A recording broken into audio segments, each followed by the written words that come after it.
Doktoresh, zakonisht si pacient ndjejmë siguri kur ndajmë rrëfimin edhe eksperiencën e dikujt, me që përballesh çdo ditë me sëmundje të ndryshme të komplet spektrit endokrinologjik, por në specifikisht në tiroide dhe Hashimoto, cilat janë ato arritjet, rezultatet nga pacientët që vetëm e kanë bërë tash sa vite tek ju këtë trajtim laser?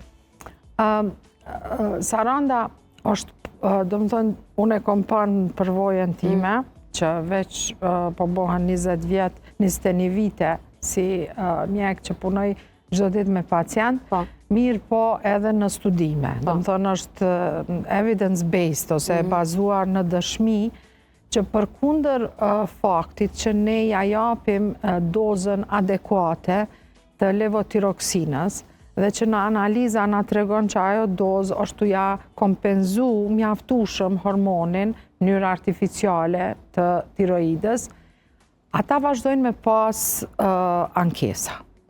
Do me thonë, simptomat edhe ankesat vazhdojnë dhe kjo është pa një ndërlidhje me autoimunitetin, me antitrupat.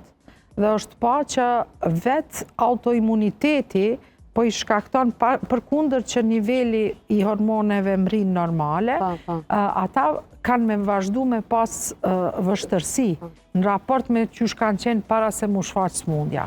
Këto vështërsi zakonisht mbesin, do të thënë përkundër nivelit që ti ja ke dhënë dozën sa i vyn, nuk duhet mi ashtu më dozën, as mi ull, ata, do të thënë këta persona kryesisht ankohen që shtojnë letë pesh e vështirë e largojnë.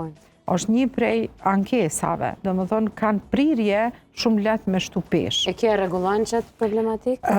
Të tjera, po i përmendi edhe ankesat të tjera, se s'do me thonë i njëjti person mi pas të gjitha. Do më thonë të tjera ankohen në kvalitet jo të mirë të flokëve. Do më thonë flokët ma të thata, ma të ralla, që nuk i kanë flokët mo që i kanë pas për para. Pastaj në tharje të lëkurës, në do më thënë jashqitje të ralla dhe të vështërsuara, pastaj ankojnë në lodhje të vazhdushme. Dhe përkundër që kretë analiza dalin mirë, në masdite nuk e ndin mo vetën që janë vetvetja, kanë lodhje dhe kanë një turbullim mendjes. Do më thonë vështërsi në koncentrim dhe nuk e ndin vetën që janë më në gjendje me vazhdu dhe në fund ditës që shkanë vazhdu, që shkanë funksionu para dite. Haresa është edhe një prej karakteristikave që zakonisht ankohen.